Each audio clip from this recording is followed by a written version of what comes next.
Dear students, firstly I wish you all a very happy Lohri. I hope आप सब लोग अपनी फैमिली के साथ बहुत अच्छे से एंजॉय कर रहे होंगे इस फेस्टिवल को, और शायद आज की वीडियो स्किप भी हो जाए। लेकिन कोशिश कीजिएगा अगर आप आज इन वीडियोस को ना देख पाएँ, चाहे एसपीए क्लर्क की डेली वीडियो सीरीज की वीडियो हो, चाहे वो कैप की वीडियो है, और चाहे एसएससी सीजीएल की सीरीज हो, अगर आज स्किप भी होता है तो कल मॉर्निंग उठ के प्लीज इन वीडियोस को कवर अप कर लीजिएगा, क्योंकि काफी इंपॉर्टेंट क्वेश्चंस हम इन सीरीज के अंदर डिस्कस कर रहे हैं आपके साथ। तो चलिए शुरुआत करते हैं आज की। इंग्लिश में हम फिल इन द ब्लैंक्स का पार्ट 3 आज देखेंगे। ऑलरेडी हम दो पार्ट्स के अंदर 10 क्वेश्चंस कर चुके हैं। पार्ट 3 आज कवर करेंगे, अगेन उन्हीं बेसिस पे जिसमें दो सेंटेंसेस गिवन होते हैं with one blank space each. ठीक है, और आपको एक ही वर्ड के साथ वो दोनों ब्लैंक स्पेस फिल करने होते हैं। ठीक है, क्वेश्चन नंबर 11 टू 15 में क्वेश्चन नंबर 11।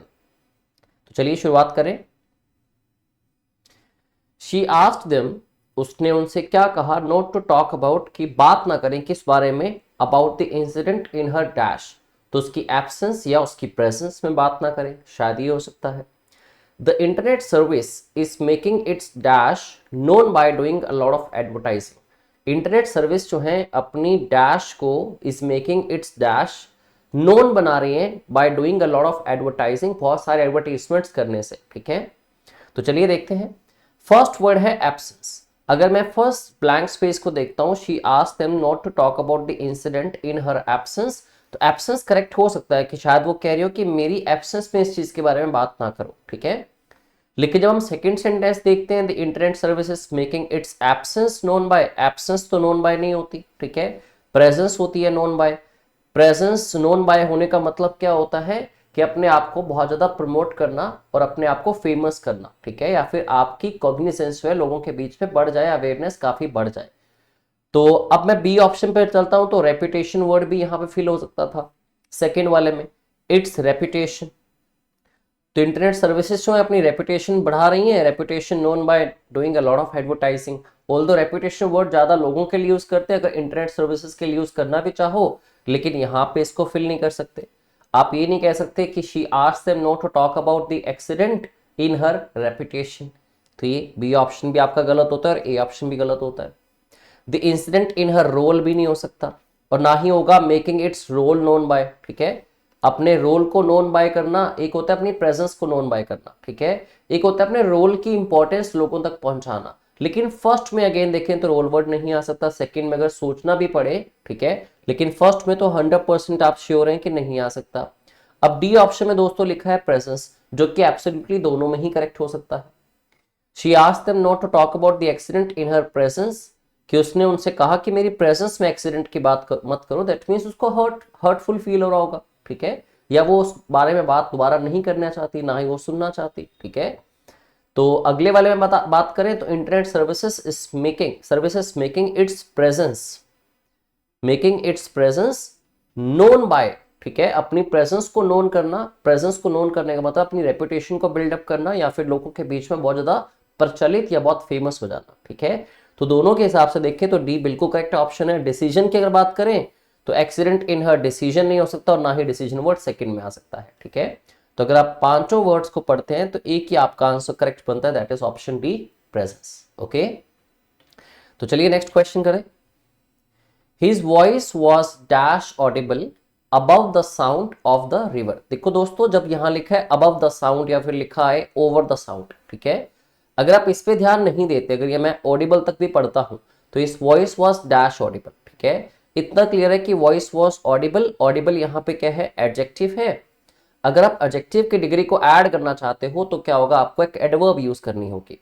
ठीक है, एडजेक्टिव्स को डिफाइन कौन करती हैं, एडवर्ब्स करती हैं। अगले सेंटेंस में देखें, dash 50% of the population voted. ठीक है, तो 50% ऑफ द पॉपुलेशन वोटेड, यहां पे वोटेड वर्ड है। ठीक है, 50% पॉपुलेशन ने वोट किया। अब या तो 50% पॉपुलेशन के बारे में कुछ एडिशन करना चाहते हो तो आप एडजेक्टिव लगा दोगे। अगर आप उनके वोट करने, उनके एक्शन के बारे में कुछ बताना चाहते हैं तो आप एक एडवर्ब को प्लेस करेंगे। अगर मान लीजिए यहाँ पे ये वर्ड एडवर्ब आएगा, दैट मीन्स सेकंड वाले में भी एडवर्ब आना चाहिए, क्योंकि ऐसा कोई वर्ड अगर है जो एडजेक्टिव या एडवर्ब हो, वो कुछ वर्ड्स ही हैं। जैसे कि एक वर्ड है हार्ट, जो कि एडजेक्टिव एडवर्ब दोनों है। लेट वर्ड है जो कि एडजेक्टिव एडवर्ब दोनों ही होते हैं। ठीक है, ऐसे ही स्ट्रेट है जो कि एडजेक्टिव एडवर्ब दोनों की तरह काम कर सकता है। और लास्ट वर्ड है फास्ट।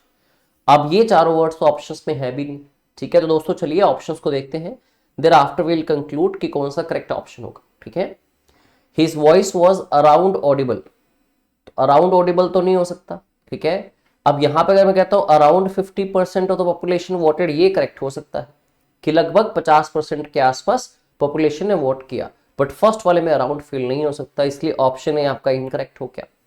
अगर मैं कहता हूं his voice was not Audible, इसका मतलब है उसकी आवाज ऑडिबल थी ही नहीं, और यहां पे मैं नोट लगाता हूं note 50% of the population voted, ठीक है।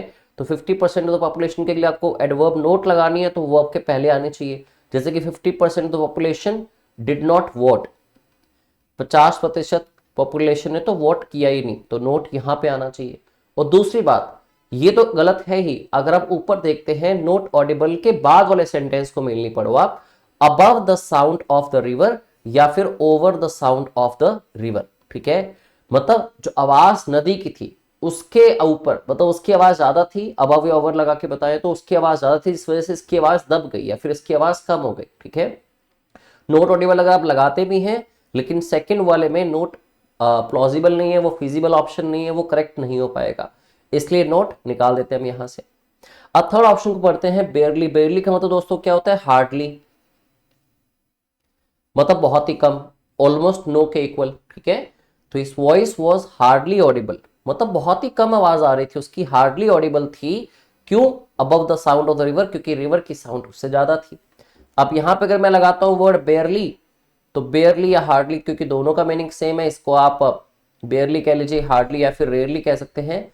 बेयरली 50% ऑफ द पॉपुलेशन वोटेड, ठीक है, कि मुश्किल से ही 50% पॉपुलेशन ने वोट किया। अब दोनों के अकॉर्डिंगली दोस्तों ऑप्शन सी करेक्ट बैठ रहा है। रियली वर्ड को देखें तो रियली 50% नहीं हो सकता, his voice was really Audible, सचमुच ऑडिबल थी, लेकिन आगे कह दिया above the sound of the river, तो ऊपर वाले और नीचे वाले दोनों में ही रियली वर्ड नहीं आ सकता। somehow his voice was somehow audible, किसी न किस तरीके से वो ऑडिबल थी above the sound of the river, लेकिन यहां पे जब आप लगाते हैं somehow 50%, तो ये इनकरेक्ट हो जाता है, राइट। तो देखा जाए और दोस्तों सारे ऑप्शंस अगर आप एलिमिनेट करते हैं तो एक ही ऑप्शन करेक्ट आपको दिखता है जो फिजिबल भी है, ऑप्शन सी, जो दोनों ब्लैंक स्पेस के अंदर फिट हो सकता है और कॉन्टेक्चुअली और ग्रामेटिकली दोनों तरह से सेंटेंसेस के मीनिंग्स जो होंगे दोनों के कंप्लीट और कोहेरेंट होंगे और एक्यूरेट होंगे, ठीक है। चलिए जी, आज का third question, question number 13 in the series, in the sequence, she agreed to the terms, उसने टर्म्स के साथ अग्री किया, डैश इन द कॉन्ट्रैक्ट, जो कॉन्ट्रैक्ट में डैश थी, मतलब या तो मैं कहेंगे कॉन्ट्रैक्ट में जो गिवन थी, कॉन्ट्रैक्ट में जो रिटर्न थी, कॉन्ट्रैक्ट के अंदर जो स्टेटेड थी, स्टेट की गई थी, या फिर कॉन्ट्रैक्ट के अंदर स्पेसिफाइड थी, या कॉन्ट्रैक्ट के अंदर मेंशन्ड जो थी। आई होप आपके माइंड में भी कुछ ऐसे वर्ड्स ही आते हैं, ठीक है। ऑप्शंस को देखे बिना अपने माइंड में भी कुछ वर्ड्स को एज्यूम किया करो, क्रिटिकल थिंकिंग से ही आपको करेक्ट आंसर ज्यादा मिलता है, ठीक। All subscriptions are for 1 year, सारी सब्सक्रिप्शंस एक साल के लिए हैं, अनलेस अदरवाइज स्पेसिफाइड, दोस्तों ये एक टर्म भी होती है, अनलेस अदरवाइज स्पेसिफाइड, ठीक है, कि अगर ऐसा नहीं है तो फिर कुछ और सेट ऑफ रूल्स को है जो फॉलो किया जाएगा। जब भी कोई अग्रीमेंट बनता है, जब भी कोई अकॉर्ड बनता है, कोई कॉन्ट्रैक्ट पास होता है, ठीक है, उसमें उसकी जो लिमिटेशंस होती है वो सारी मेंशन्ड होती हैं, उसके बाद लास्ट में हमेशा लिखा जाता है अनलेस अदरवाइज स्पेसिफाइड, ठीक है, अदरवाइज ऐसा नहीं है तो कुछ चीजें और स्पेसिफाई की गई हैं, ठीक है। अब इस टर्म के हिसाब से चले, अनलेस अदरवाइज स्पेसिफाइड, तो वैसे आपका वर्ड स्पेसिफाइड ही आना चाहिए, और यहाँ पे मैंने जैसे कहा स्पेसिफाइड या मेंशन्ड या स्टेटेड, रिटन या गिवन ऑप्शंस आ सकती हैं। अब देखिए यहाँ पे रेफर लिखा है, रेफर तो इनअप्रोप्रिएट हो जाता है क्योंकि अनलेस अदरवाइज रेफर नहीं हो सकता, या फिर she agree to the terms refer in the contract, या तो रेफर्ड हो, जो कॉन्ट्रैक्ट के अंदर रेफर की गई थी, ठीक है। तो ऑप्शन ए एलिमिनेट हुआ, सी की जगह पे सेड हो सकता है, लेकिन यहां पे सेड नहीं आएगा, ठीक है, ये भी गलत हो गया। नेचुरल गलत हो गया, ऑप्शन आपके पास स्पेसिफाइड आ रहा है क्लियरली, ऑप्शन डी, मेंशन की जगह पे मेंशन होना चाहिए, तो फिर यहां पे अनलेस अदरवाइज मेंशन्ड भी लगाते हैं हम, लेकिन मेंशन लिखा है, मेंशन्ड लिखा ही नहीं, ठीक है। तो आपका ऑप्शन एक ही बचता है, स्पेसिफाइड, जिन चीजों को स्पेसिफाई किया गया है कॉन्ट्रैक्ट के अंदर, उन टर्म्स के साथ उसने एग्री किया। सब्सक्रिप्शन सारी के सारी एक साल के लिए, अनलेस अदरवाइज स्पेसिफाइड, अदरवाइज वो चीजें स्पेसिफाई आगे की गई हैं एज पर द कॉन्ट्रैक्ट, ठीक है। तो ऑप्शन डी आपका इस क्वेश्चन का करेक्ट आंसर होगा, ठीक है। Keep in mind unless otherwise specified होता है, ऑलवेज किसी भी कॉन्ट्रैक्ट या अग्रीमेंट के अंदर लास्ट में ये चीजें मेंशन होती हैं। Now the next one is his fans have gone dash crazy. ठीक है, क्रेजी यहां पे क्या है दोस्तों, क्रेजी यहां पे एडजेक्टिव है, dash crazy that means adjective के आगे मुझे क्या लगाना पड़ेगी, एडवर्ब लगानी पड़ेगी अगर उसकी डिग्री या उसके मीनिंग में कुछ एडिशन करना है। तो his fans have gone dash crazy over his latest CD, उसकी लेटेस्ट सीडी के पे। The restaurant serves dash the best, dash the best दोस्तों, बेस्ट भी यहाँ पे क्या है, एडजेक्टिव है। अगर आप एडजेक्टिव की डिग्री ऐड करना चाहते हो, ठीक है, अगेन आपको क्या लगाना पड़ेगा, यहाँ पे एडवर्ब लगानी पड़ेगी। ठीक है, तो देखते हैं कौन सा ऐसा वर्ड है जो एडवर्ब है और दोनों को फिट पूरे तरीके से कॉन्टेक्चुअली करेक्ट बना सकता है सेंटेंसेस को और ग्रामेटिकली भी। His fans have gone about crazy नहीं हो सकता, serves about the best नहीं हो सकता, क्योंकि वैसे भी दोस्तों about preposition होती है, हम एडवर्ब को फाइंड आउट कर रहे हैं। ठीक है, अब एडवर्ब्स हैं कौन कौन सी, ठीक है, देखो टुगेदर भी नहीं है, विद भी नहीं है, और मोस्ट वैसे भी एक मोस्ट एडवर्ब है, लेकिन मोस्ट को द मोस्ट द बेस्ट कह नहीं सकते मैं। देखो मान लो मैं कहता हूँ सर्व्स मोस्ट द बेस्ट, तो नहीं हो सकता। दूसरी बात यहाँ पे लिखता हूँ मैं मोस्ट क्रेजी, तो मोस्ट क्रेजी नहीं होगा, वो होना होगा अगर डिग्री सुपरलेटिव तो क्या होगा, क्रेजीएस्ट होगा, हैव गॉन क्रेजीएस्ट। ठीक है, तो देखा जाए अगर तो एक एडवर्ब मेरे पास मोस्ट है, दूसरी है एब्सोल्युटली। टुगेदर विद और अबाउट तो पार्ट ऑफ स्पीच के हिसाब से भी नहीं आ सकते क्योंकि तीनों प्रेपोजिशंस हैं। ठीक है, या फिर टुगेदर विद होता है जो कि कंजंक्शन का काम करता है। दोस्तों अगर मैं यहाँ पे लगाता हूँ एब्सोल्युटली, तो देखिए सेंटेंस को पढ़ के कैसा साउंड करता है, his fans have gone absolutely crazy, मतलब इमेंसली क्रेजी, पूरी तरह से पागल हो गए ओवर हिज लेटेस्ट सीडी। और यहाँ पे the restaurant serves absolutely the best food, ठीक है, मतलब रियली द बेस्ट फूड। ठीक है, तब देखो यहाँ पे बेस्ट क्या था, एडजेक्टिव था, क्रेजी भी क्या है, एडजेक्टिव। हमेशा ध्यान रखना जब भी आपको नाउन या किसी प्रोनाउन के मीनिंग में कुछ एडिशन करना होता है या उसको डिस्क्राइब करना हो तो उसके लिए वर्ड हम एडजेक्टिव यूज करते हैं, लेकिन जब आपको एक एडजेक्टिव के अंदर कुछ मीनिंग ऐड करना है, उसकी डिग्री को एडिशनली बढ़ाना हो तो आप एक एडवर्ब को यूज करते हैं। ठीक है, तो दोनों जगह पे एब्सोल्युटली वर्ड फिट बैठता है, कॉन्टेक्चुअली और ग्रामेटिकली दोनों तरह से मीनिंग ठीक बन जाएंगे। तो आंसर आ जाएगा ऑप्शन बी आपका। ओके, चलिए तो नेक्स्ट करते हैं क्वेश्चन, आज का last question. They have been unable to settle the dash, the dash the article है, दैट मींस इसके बाद क्या आएगा जी, नाउन आएगा। There is a labour dash, ठीक है, there is a labour, labour article A है, लेबर बीच में एडजेक्टिव बनाएगा, दैट मींस यहां भी क्या आएगा, noun. A labour dash between workers and management. तो देखते हैं, they have been unable to settle the dash over working condition, settle the referred, referred तो क्या है, एक पास्ट पार्टिसिपल है, रिलेटेड एक पास्ट पार्टिसिपल है, सेटल द गिव गलत हो गया, सेटल द ऑफ गलत हो गया। ठीक है, आप देखिए तो नाउन ही एक गिवन है, dispute, option A. They have been unable to settle the dispute, वो डिस्प्यूट को सेटल करने के लिए अनएबल है, जो डिस्प्यूट वर्किंग कंडीशंस पे चल रहा है। There is a labour dispute, labour dispute चल रहा है किसके बीच, between the workers and the management. एक ही ऑप्शन है, बाकियों के बारे में सोचने की जरूरत नहीं थी, इसलिए आपका आंसर आ गया ऑप्शन ए।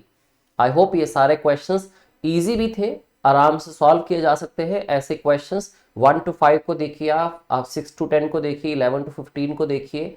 इसी तरह से आपकी एक्यूरेसी जो है ग्रामेटिकली और कॉन्टेक्चुअली इंक्रीज होती है when you use all the concepts, grammatical चाहे कॉन्टेक्चुअल चाहे वोकैबुलरी नॉलेज, उसको यूज करते हैं, उसको कलेक्टिवली यूज करते हैं, तो एक्यूरेसी बहुत अच्छी बनती है आपकी, प्लस स्पीड भी बिल्डअप होती है। ठीक है, तो चलिए दोस्तों मिलते हैं अगली वीडियो के अंदर, तब तक अपना ख्याल रखिए और इन फेस्टिवल्स को पूरी चेयरफुलनेस के साथ एंजॉय करिए। ठीक है, थैंक यू।